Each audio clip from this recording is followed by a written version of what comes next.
professor de missiologia da faculdade, ele me ensinou assim, ó: antes de dizer ao mundo, diga ao seu vizinho. Foi isso que eu aprendi na faculdade. Ele está errado, não? E ele disse assim para mim: Paulo, missões se faz de 3 formas: mãos que contribuem, joelhos que se dobram e pés que se vão. Nem todo mundo tem o chamado de ir, mas tem o chamado de ajudar. Nem todo mundo tem o chamado de ajudar e de ir, mas tem o chamado de orar. Então, de uma forma ou de outra, não dá para ficar fora de missões. Se você não vai, você pode contribuir para alguém ir. Se você não pode contribuir para alguém ir, você pode dobrar os seus joelhos e interceder por quem já foi e por quem está sendo preparado para ir. Amém? Glória a Deus. A paz do Senhor, igreja, amém? Amém. A Ele toda a honra, toda a glória e toda a adoração. Quem veio buscar? Quem veio buscar? Então tome posse. Aleluia. Quero deixar aqui um texto para as vossas meditação, bastante conhecido, livro do profeta Isaías, capítulo de número 6.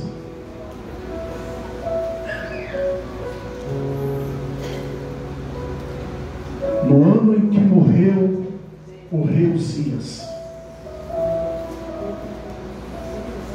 eu vi o Senhor sentado sobre o alto e sublime trono, e o seu séquito enchia o templo. Os serafins estavam acima dele, e cada um tinha 6 asas. Com 2 cobriu os rostos, com 2 cobriu os pés, e com 2 voavam. E diziam uns para os outros: Glória. Aleluia. Glória. Santo, Aleluia. Santo, Santo, Glória. Santo é o Senhor dos exércitos. E toda a terra é toda, Guilherme, toda a terra está cheia da sua glória.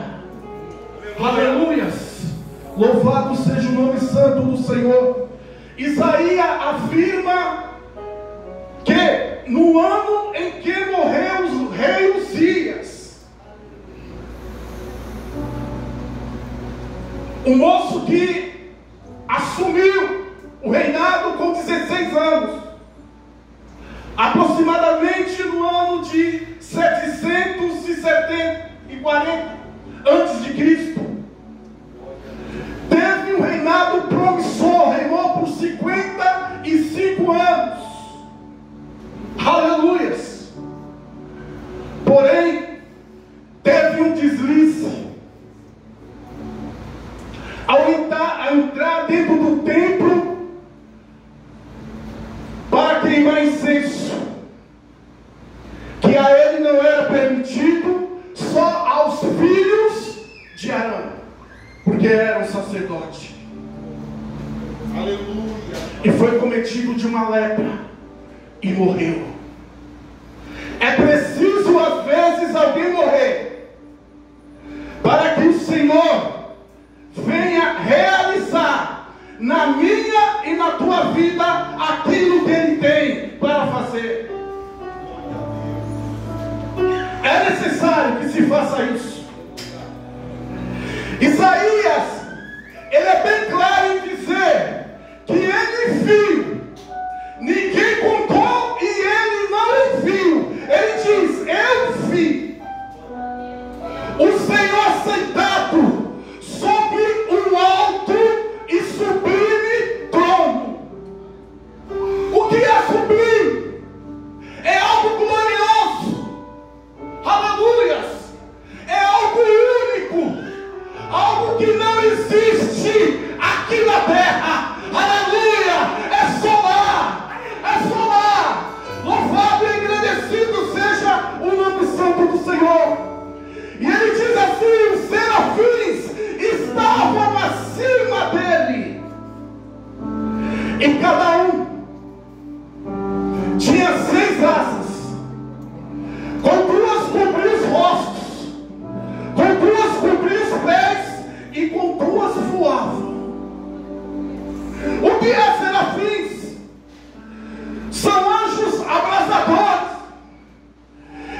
e ao olhar para ele, mediante a glória de Deus que refletia sobre a vida deles, aleluia, quem olhasse via como se ele estivesse pegando fogo.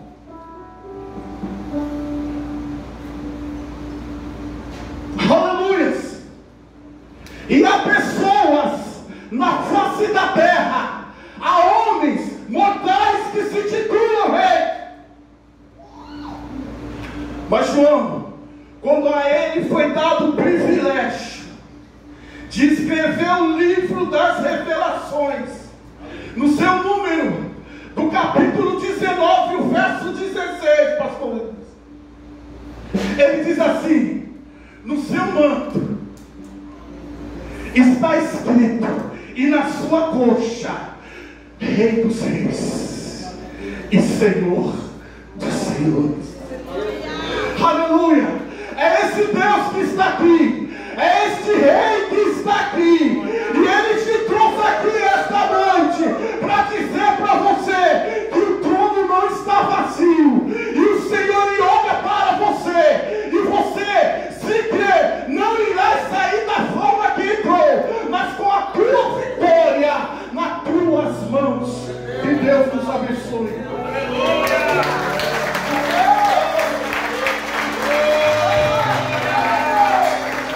Vamos colocar de pé, queridos.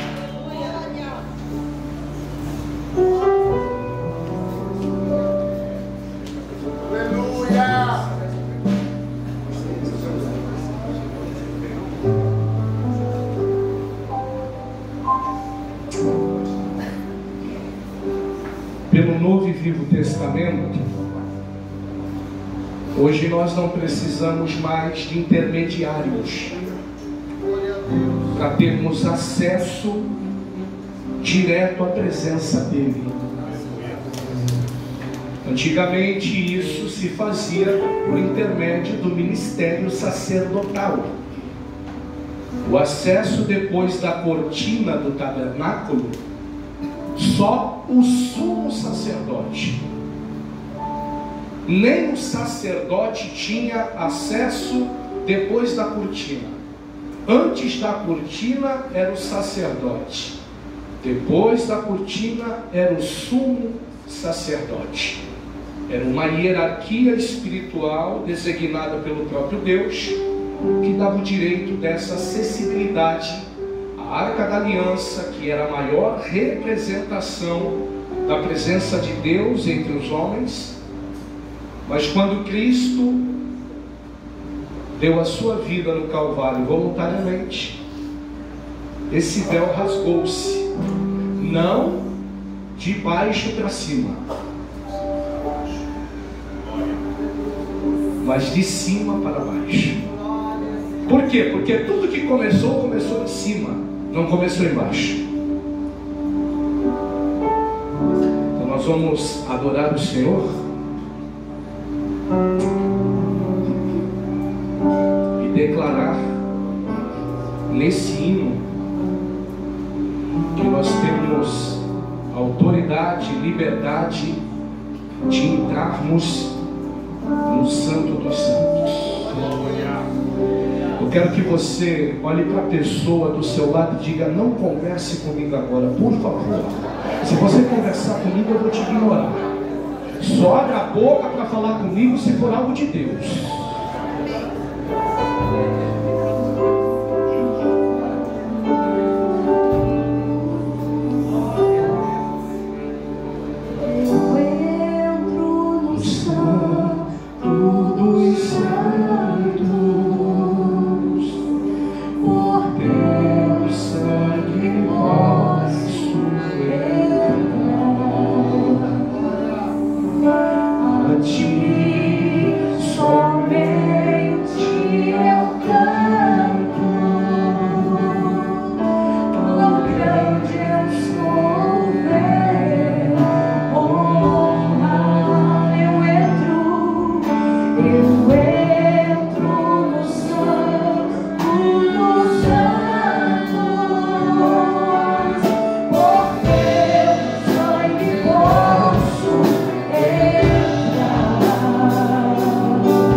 Ezequiel, ele foi convidado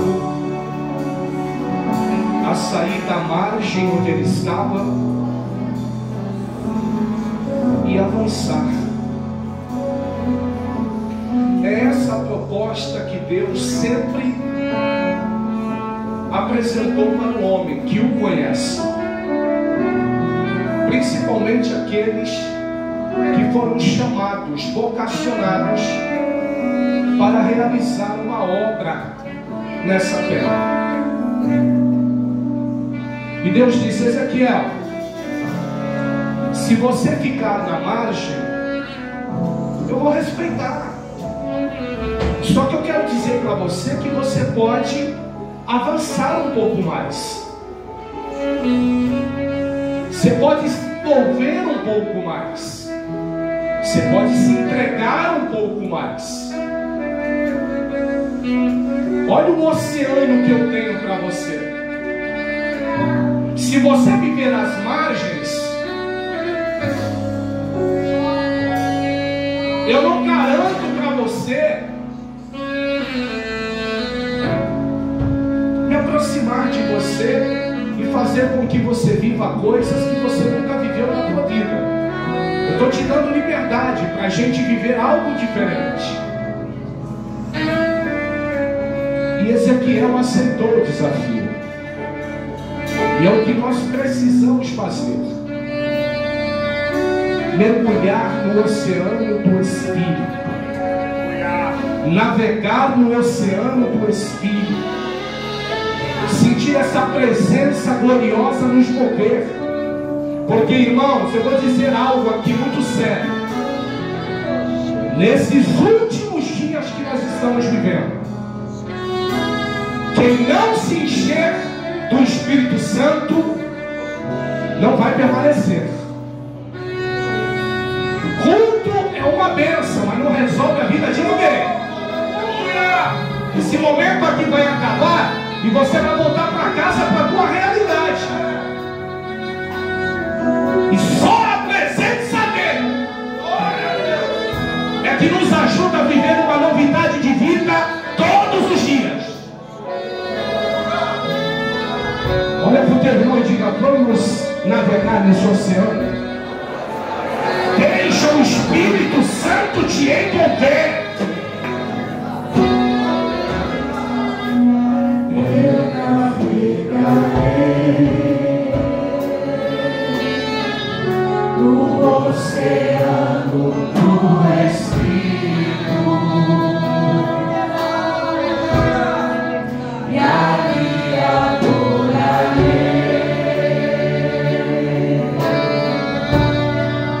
ao Deus do meu amor.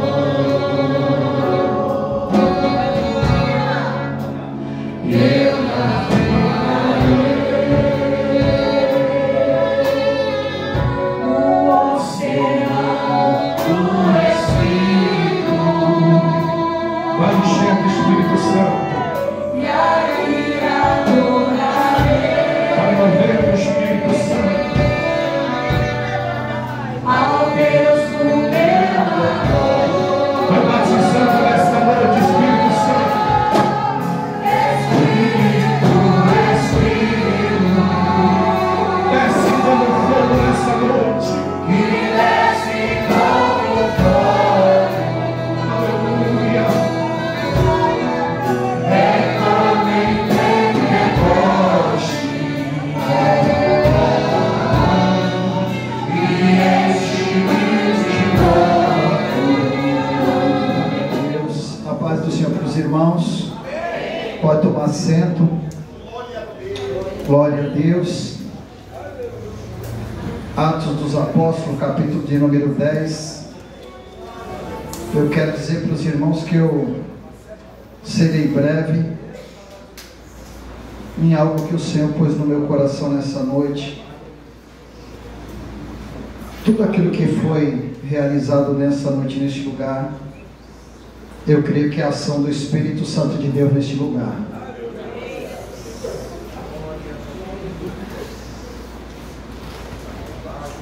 E quando o Espírito Santo de Deus age, ele age com propósito.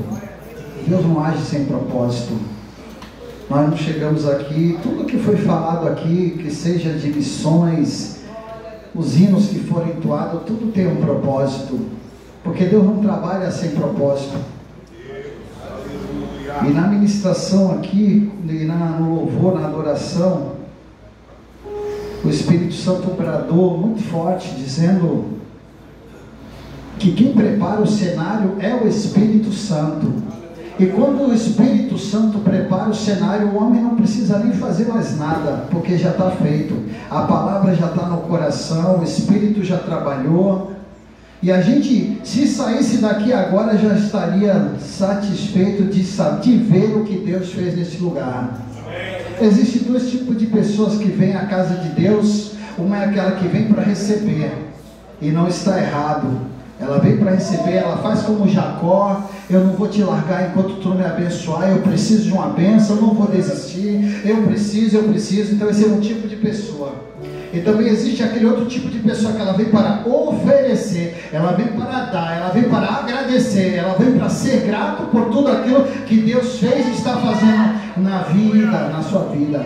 Eu sei que você com certeza está numa dessas duas classes, aleluia. Então eu tenho certeza que o Espírito Santo já preparou o cenário nessa noite para você sair daqui de posse da tua vitória, no nome do Senhor Jesus. Eu estou querendo só achar o versículo certo aqui. O texto é no capítulo 10, no versículo de número 34, ele diz assim: então falou Pedro, dizendo, vou ler aqui no telão, e abrindo Pedro a boca, disse: reconheço por verdade que Deus não faz acepção de pessoa, mas que lhe é agradável que aquele que em qualquer nação o teme e faz o que é justo. Continuar. A palavra que enviou aos filhos de Israel, anunciando a paz por Jesus Cristo, esta é o Senhor de todos. E esta palavra, vós bem sabeis, veio por toda a Judéia, começando pela Galileia, depois do batismo de João pregou. Continua. Como Deus ungiu a Jesus de Nazaré com o Espírito Santo e com a virtude, o qual andou fazendo bem e curando a todos os oprimidos do diabo, porque Deus era com ele. E nós somos testemunha de todas as coisas que fez, tanto na terra da Judéia como em Jerusalém, ao qual mataram pendurando no madeiro. A este ressuscitou Deus ao terceiro dia e fez com que se manifestasse não a todo o povo, mas as testemunhas que Deus antes ordenara, a nós que comemos e bebemos junto com ele, e depois que ressuscitou dos mortos, e nos mandou pregar ao povo e testificar que ele é o que por Deus foi constituído juiz dos vivos e dos mortos. A este dão testemunho todos os profetas, de todos os que nele creem, saberão ou receberão o perdão dos pecados pelo seu nome. Continua. E dizendo Pedro ainda estas palavras, caiu o Espírito Santo sobre todos os que ouviram a palavra. E os fiéis que eram da circuncisão, todos quanto tinham ouvido, com Pedro maravilharam-se de que o dom do Espírito se derramasse também sobre os gentios. Até aqui, glória a Deus. Pedro estava no meio da mensagem, irmão. Aleluia. Pedro estava no meio da mensagem, a mensagem não acabou. Quando o Espírito Santo, quando o Espírito de Deus prepara o cenário, é Ele que age.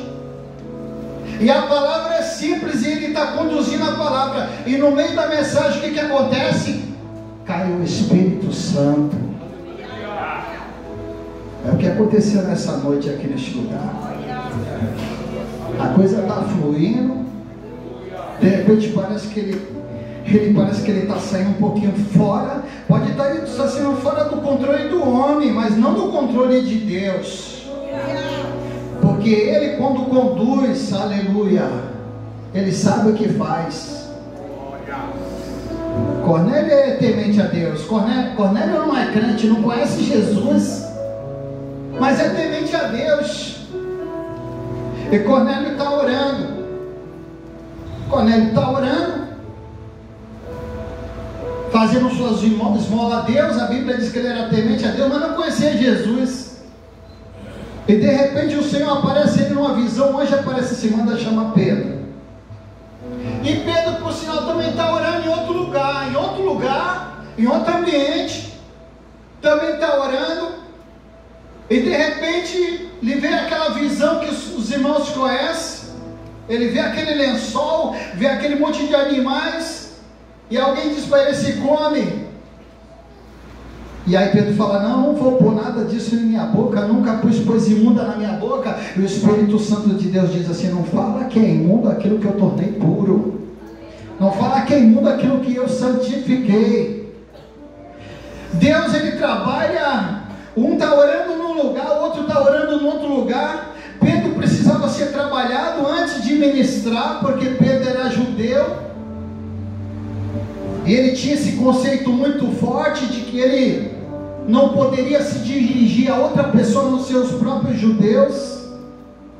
Mas quando o Espírito está no negócio, irmão, aleluia, quando o Espírito está no negócio, quando há sensibilidade, isso é que é importante. Eu creio que o Espírito Santo de Deus nessa noite, ele tem cobrado de nós a sensibilidade de saber quando ele está na casa. Porque quando ele está na casa com um propósito. E o propósito de fazer algo novo na nossa vida, de trazer uma palavra, uma ministração, de trazer uma direção na nossa vida.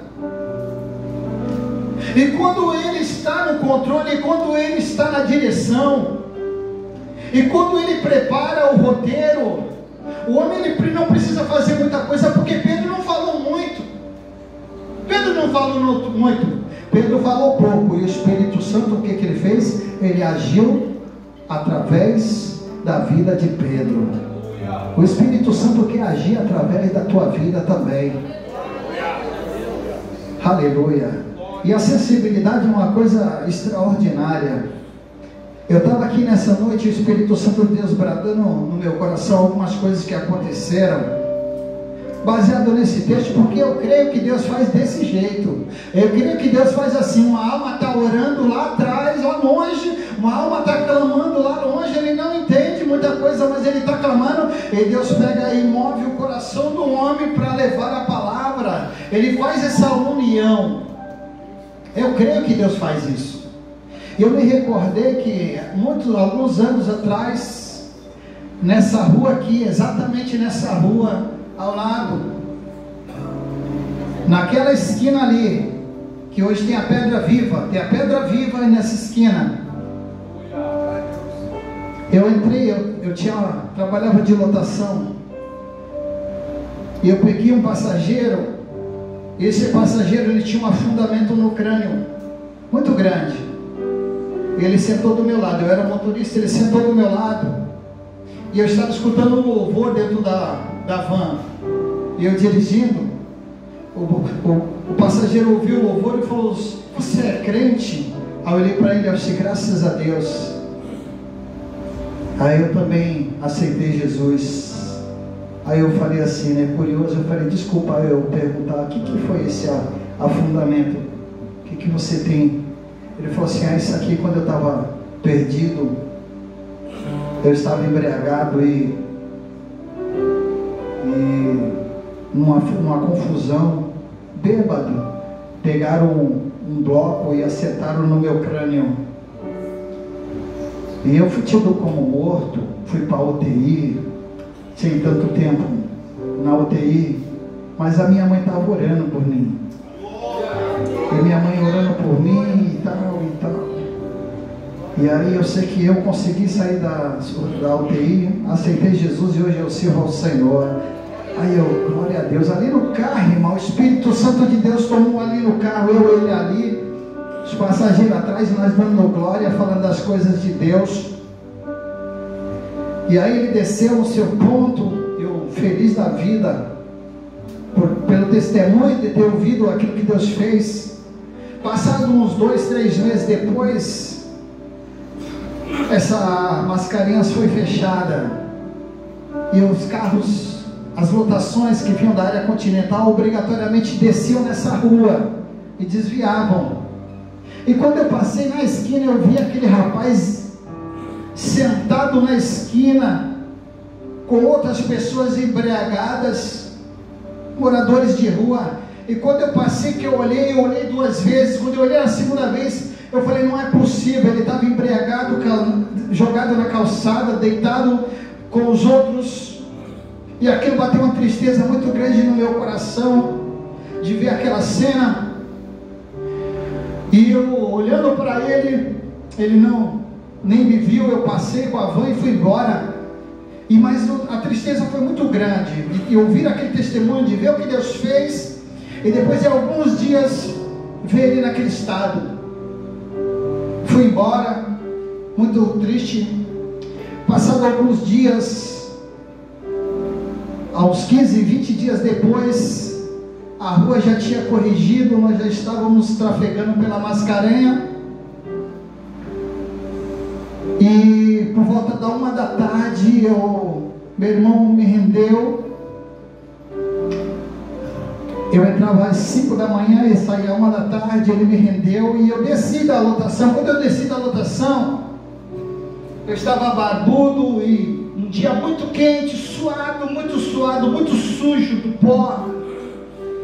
E eu olhei para mim e falei, Senhor, eu estou parecendo um mendigo, sujo, de pó, grudando. E quando eu falei assim, eu estou parecendo um mendigo, o Espírito Santo bradou no meu coração, vai ali, que tem alguém ali que você precisa pregar a palavra. E eu olhei para mim assim, eu falei, Senhor, se o Senhor está falando comigo, eu vou ali. E aquele rapaz vai estar ali, porque já fazia, irmãos, mais de 60 dias. Se o Senhor está falando, o rapaz vai estar ali. Aí eu desci da lotação na esquina da Mascarenha, entrei nessa rua, e por sinal eu cheguei na esquina, ele estava sentado no mesmo lugar. Estava ele sentado, mais uns 3 junto com eles. Por isso que eu falo que a oração de Cornélio era um homem que temia a Deus.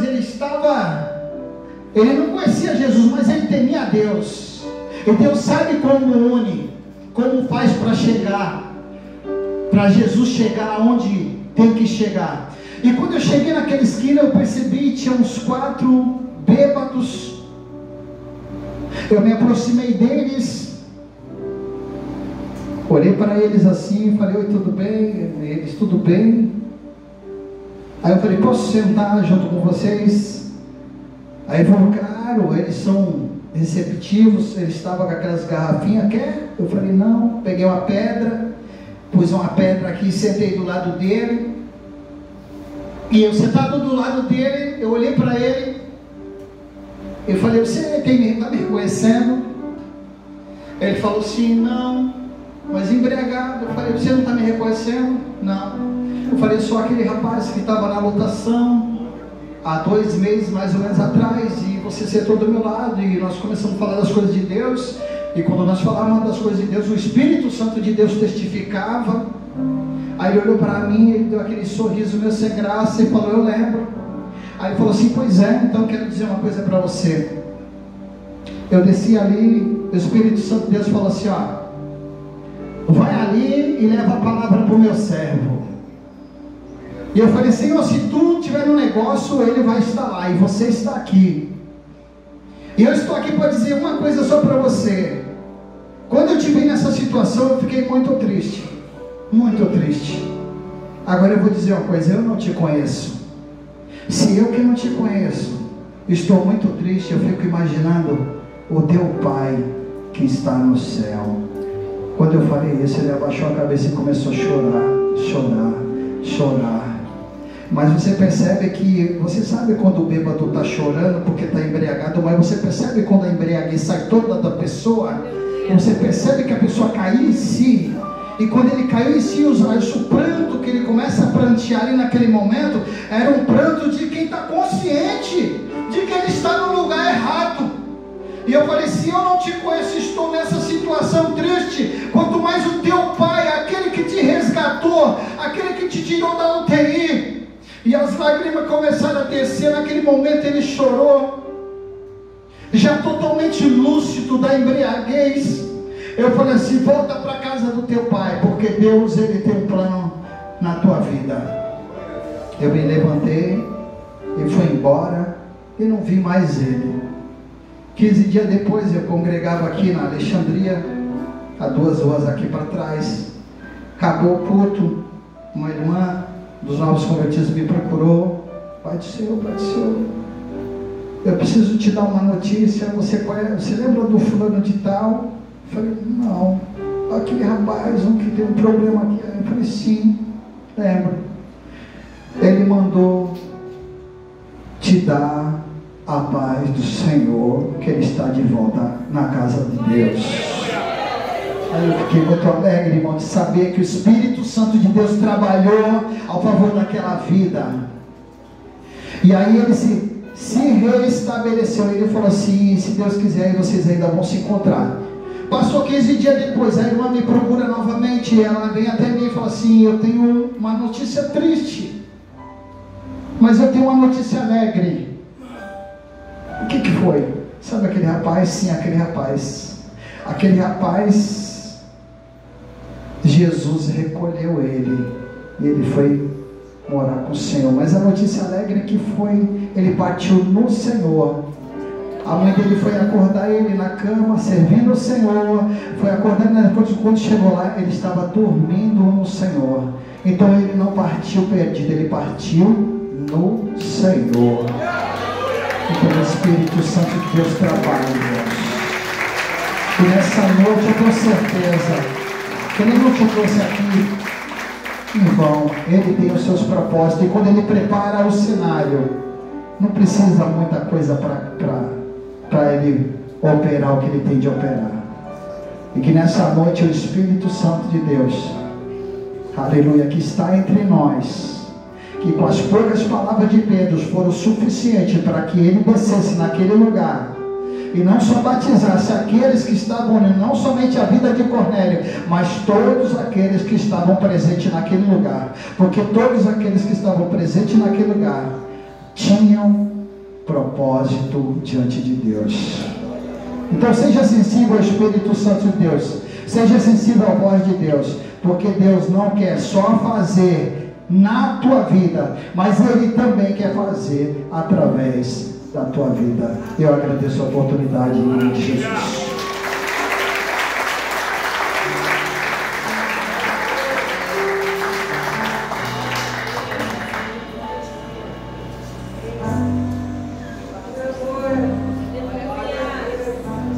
Só sabe quanto vale uma vida quem deu a vida por ela.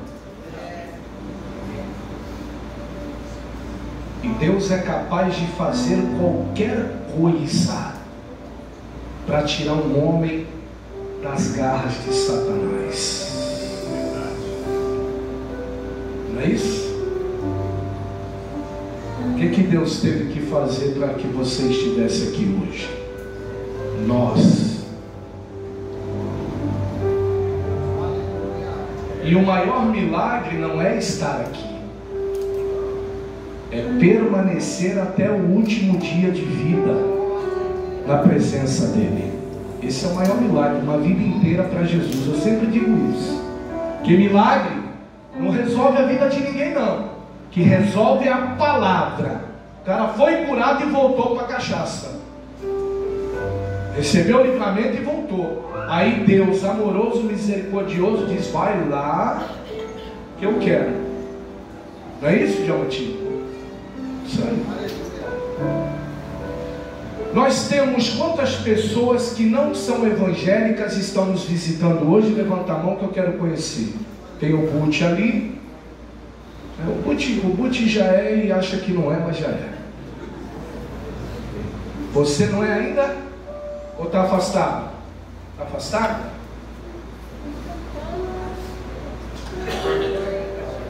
A rede aqui é malha fina, minha querida. Eu ainda não achei um peixe para fugir. Quanto tempo, afastado? 6. Tu não tem cara de mulher tola, tu tem cara de mulher sábia. É inteligente afastar-se dos caminhos do Senhor? Não? E voltar seria uma decisão inteligente? Então vem.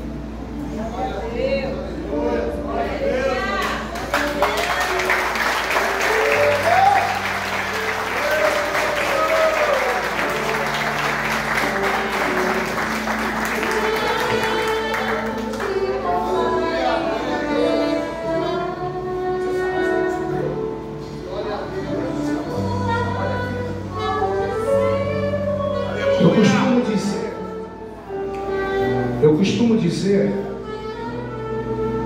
que o período que a gente se afasta não significa que ele se afastou da gente, de maneira nenhuma. Mas a gente, quando volta, a gente volta com mais maturidade, a gente volta mais esclarecido, para não cair nas mesmas armadilhas e nos mesmos erros. E eu acredito que a tua cabeça hoje é diferente da cabeça de 6 anos atrás. Que Deus te conserve firme na presença dEle. Você mora por aqui mesmo? Tu está crendo? Glória a Deus. Eu espero que você, se você não ficar com a gente aqui, né, mas eu acredito que distância não é o problema, porque quando a gente está na loucura, a gente anda até a pé quilômetros para chegar no destino, não é mentira? Né? Eu tiro por mim, né? Nós saíamos a pé do Casqueiro, né, Daniel? Íamos lá pro pagode no Santos Futebol Clube, enchia a cara de maconha, perdi o ônibus e vinha a pé pro Casqueiro. Eu e o negão ali, os dois maconhados. Aleluia. Complicado.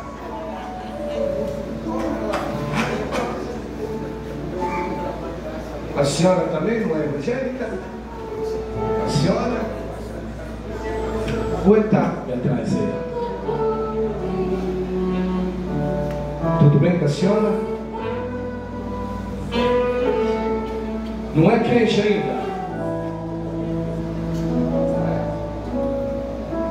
Na sua cabeça. A senhora já ouviu falar muito de Deus, não é isso? Experimentá-lo, a senhora isso não? Porque a gente ouve. Eu estava no tráfico, eu ouvia que era bom, maravilhoso, que ele salva, que ele batiza, que ele cura, que ele faz e acontece. Cansei de ouvir. Só que eu nunca dei ouvidos. Que ouvir a gente ouve, porque a gente não é surdo. Quando a gente dá ouvidos, a gente dá passo para experimentar se é verdade aquilo que a gente... Dá uma diferença de eu olhar para a senhora e dizer assim, ó, esse suco de laranja delícia, ó. Outra coisa é a senhora experimentar. Porque talvez o que é bom para mim não é bom para a senhora. Então a senhora tem que experimentar. Estou errado ou certo? Vamos experimentar Jesus hoje? Vem. Vem. Bora. Bora, pega aí, traz. Vamos. O peixe para sair da água, ele se bate um pouco. Bom.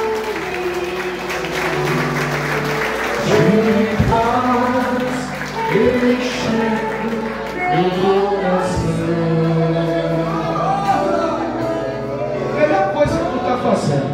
Melhor coisa que você está fazendo. Você quer ver? Eu vou te provar isso. Vira para lá. Quem aceitou o chamado de Jesus aqui e não se arrependeu. Deu glória a Deus. É impossível ser lavagem cerebral. Porque quando eu cheguei na igreja, eu falei assim: esses vagabundos desses pastores não vai me enganar não. Eu já cheguei com essa mentalidade. Eu falei: não vai me enganar não. Aí quando eu cheguei na igreja, já comecei a chorar sem saber por que eu estava chorando. Já comecei a babar sem saber por que eu estava babando. E eu estou nesse namoro com ele há 29 anos. Coisa boa, tá? Você não vai se arrepender. Estendam as mãos para cá e vamos orar. Senhor nosso Deus e nosso Pai, nós apresentamos essas duas vidas. Uma retorna para a tua casa e a outra nesse momento dá um passo para te conhecer melhor, saber quem o Senhor é na essência, na experiência, além do que ela já ouviu falar. A gente, quando tem um encontro verdadeiro contigo, é o que de fato transforma a nossa vida, a nossa razão, o nosso entendimento. Espírito Santo de Deus, aquele que desceu impetuosamente na casa de Cornélio, desça sobre estas vidas, esclarecendo, trazendo a elas sabedoria, entendimento, para revelar a cada uma delas quem é o Senhor de fato. Nós, como igreja, oramos e abençoamos a vida delas em nome de Jesus. E quem concorda, diga amém.